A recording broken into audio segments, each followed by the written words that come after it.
Hello everyone, Annyeong Idara, and welcome back to another episode of the CART podcast with me, Sim. And I hope you're all having a brilliant day today and getting ready for the autumn season to come in, because I'm definitely not ready for autumn. I can't believe summer has already gone. I feel like this year the summer went so quickly compared to last year, and I think it's because this was the first summer I was actually working every single day rather than sort of having a holiday between school.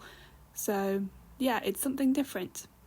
In today's episode, I'm going to be talking about something slightly different to my usual mainstream Korean dramas.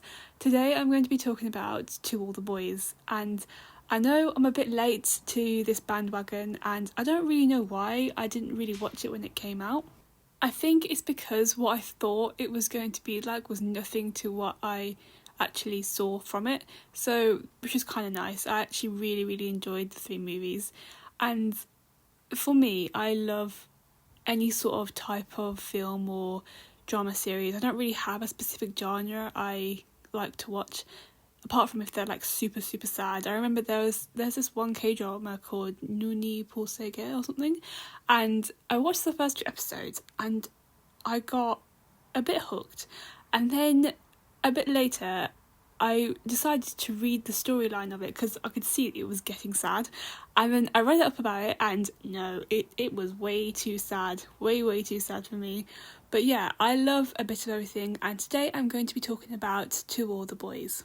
I have to say, recently I haven't been watching much Korean stuff, and that's purely because I had leave from my job and I sort of explored the UK and went on loads of different hikes. Well, not loads, but I went on a couple of hikes, and I didn't really get time to watch as much because my family were all together.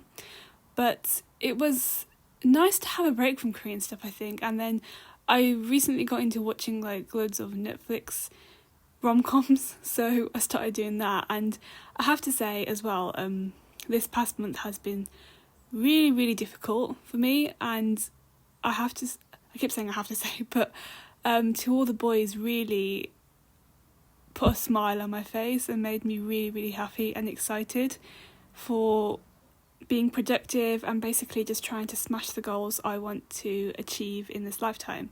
So back to the story.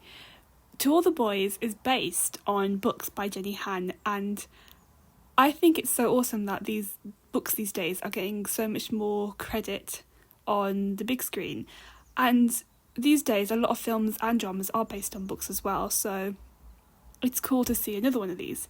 I don't know about you guys, but I feel like these days the way they adapt the books on the TV and the films, it's portrayed in a much better setting and way, and directed so much better than they used to be when I was younger. And I don't know why. I feel like those films were just really cheesy and rushed, and it always sort of made the book look kind of bad, which is kind of sad because I think there are so many amazing stories and people working on these projects to make these things come together, but it's just making it all work, which is really difficult. But yes, back to the story again. We have our main character, Lara Jean Covey, and she lives with her 2 sisters, Margot and Kitty, and her dad. Her mum passed away when she was a little bit younger, and she is half Korean and half American. So the basis of the story is that she keeps these love letters in a hat box that her mum gave her ages ago. It's like a teal pretty hat box, and these letters are to all the boys she's ever loved before. And these letters are neatly written out, and they also have their addresses on. But one day they get sent out in the mail, and all her used-to-be crushes have these letters. Out of all these letters, one gets sent back to her to return to the sender, one gets sent out to a guy named Lucas in her year, and another to Peter Kavinsky, and another one to John Ambrose McLaren. There isn't much of John Ambrose McLaren in the first movie, but there's more about him in the second. But he is mentioned in the first book. She also sent one out to her neighbour Josh, and this was the one crush she's liked for a very long time. And because obviously she's really embarrassed about Josh getting this letter, to save face, she ends up fake dating Peter Kavinsky. And this is Peter Kavinsky's idea. Well, I think in the book they sort of happen to start fake dating, but in the movie it's Peter Kavinsky's idea because he recently broke up with Genevieve, and Genevieve is one of her best friends. Well, she used to be one of her best friends from middle school, but now she's completely different to Lara Jean. So the two start fake dating, Peter Kavinsky and Lara Jean. And in the end, they realise that they basically have feelings for each other. And along the three films, there's more drama with Genevieve, and then there's less drama with Genevieve, and then it goes on to graduating high school, and also there's John Ambrose McLaren in the second movie, and graduating high school's next, and then their situation with college. I have just finished reading the first book, and I've just started the second one, and I really, really love how Jenny Han has created the way she's gone about her writing. It's very succinct, got that in the end, and I really love the name she's given to her story. Like, Lara Jean is such a nice name, and even her last name, Lara Jean Covey, and so is Margot and John Ambrose and Genevieve. I think the names are really, really beautiful. Even Kavinsky is such a really nice last name, I don't know, but I really liked the family that Lara Jean is with, her two sisters and her father. They're all very cute, and I like how the sisters are all really close together as well, and they all have their strikingly different personalities as well. I think that's one thing Jenny Han does really well. She gives everyone's character their own distinctness and flair, and they have their own uniqueness about them, which makes it really, really good. I am so proud for this movie and this book for even being out, because I'm not sure about you guys, I'm saying this all the time, but over my time growing up, it's great to see so much more diverse authors and a more diverse cast, and platforms like Netflix, Spotify and YouTube have been so great into getting so much diversity into their projects. And so with me, I'm British Indian, and when I was younger, when I would visit the library, I would find it so cool if I saw an Indian author on the shelf, and it would just make me feel excited because I was just like, oh, well, Indian people can do this as well. And it's the same when I watched TV and films as well. It was just so cool seeing an Indian person on the big screen, because you'd just be like, oh wow, they do that as well. I remember seeing this one author on the shelf all the time. Her name is Narinder Dami, and I only found out afterwards when I was in secondary school that she went to the same secondary school as me. And that was really crazy, and it made me even more motivated to do something much bigger than the same old job for the rest of my life. But anyway, it's incredible that these places like Netflix do this, because it's really inspirational to the younger generations now, and I would have loved to have had these platforms when I was younger, because I think watching these would have made me even more inspired to do things like this as well. In the third movie of To All the Boys, she visits Korea because that was basically her mum's culture and background and heritage. And I think definitely, obviously, Korea is an amazing place to visit, and I've wanted to go for such a long time.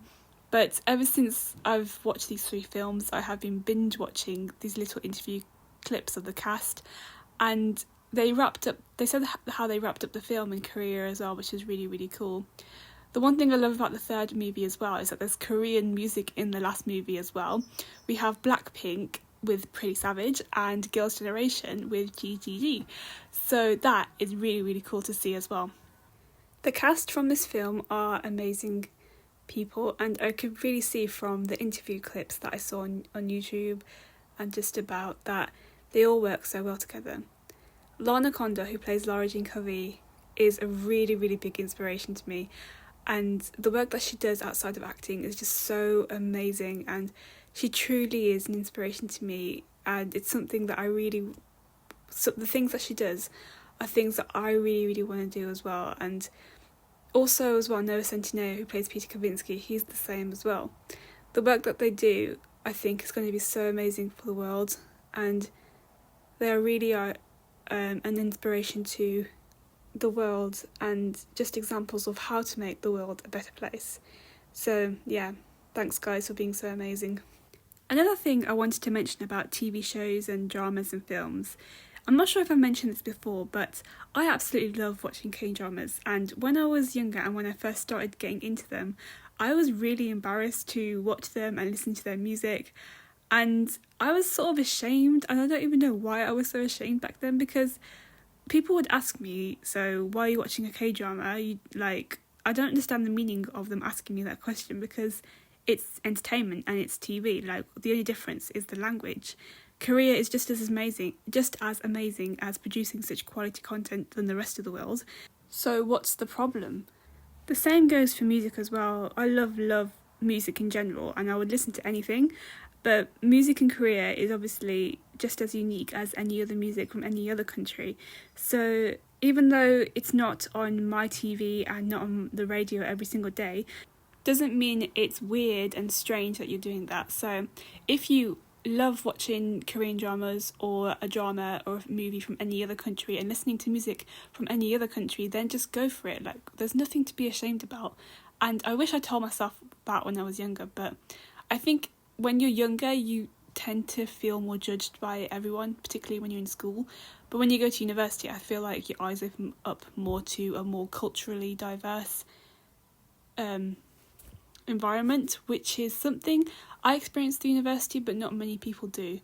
But it's good to open your eyes up to the bigger world out there, because you can just see how amazing and how beautiful every country really is.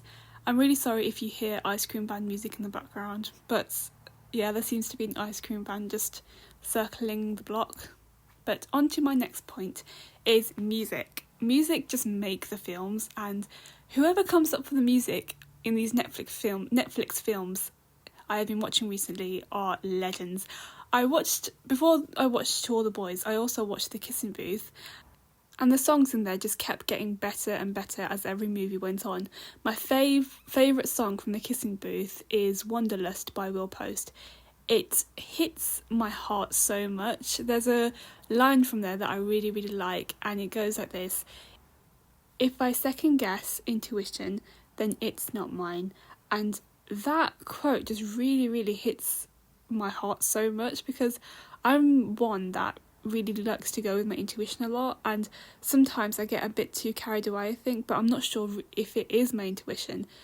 Basically, there's just a constant battle with my heart and my mind, and yeah, that song I really, really love. But in To All the Boys, my favourite song from there is sung by Leah Noble, and it goes beginning, middle and end. It's such a cute song, and it's one of my favourites now. It's a song that I would play at a wedding. It's just so cute. Some other artists we have are Lauv, Suzy Woo, Oasis, my classic fave, and The Greeting Committee, and a ton of other artists that I didn't know exist, and now I do, so now I'm obsessed with this because I love finding new music. I don't know if there is a specific job for picking out music for these Netflix films and dramas, but if there is, please let me know, because I would absolutely love to have that job, because I listen to everything, and like literally everything and anything. So yeah, music is amazing. It speaks to my soul. And that is it for this episode of the podcast. I really hope you like listening to the podcast, this episode, and you can listen to this podcast on Apple, Spotify, Anchor and YouTube. Be sure to check out the Instagram at Cart Podcast for more updates and things that I'm currently watching and listening to, even though I'm not really sure how I want to go about with my Instagram page, because I'm not really that great at social media and I'm improving, so anything is better than nothing. And I will see you next time. Bye.